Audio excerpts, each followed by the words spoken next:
Good morning, YouTubers. This is the dummy me, Kilo D, with my new updated test. There it is, 13.6 amps going in, 181.6 going out, with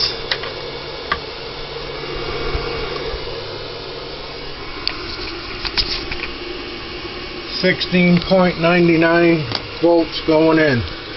So please disregard my previous videos due to my extremely poor testing and publishing of videos when upset and not thinking. This power jack is working flawlessly, as you can see. 13.4,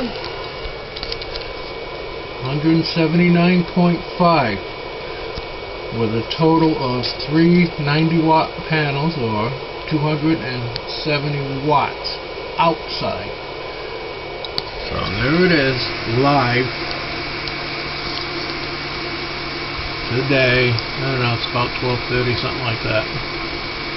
About 70 degrees outside. Anyway, please view this. My bad. Don't make a video when you're upset and mad and you're not doing the math. Hope that clears it up. I'm sorry. Here's the update.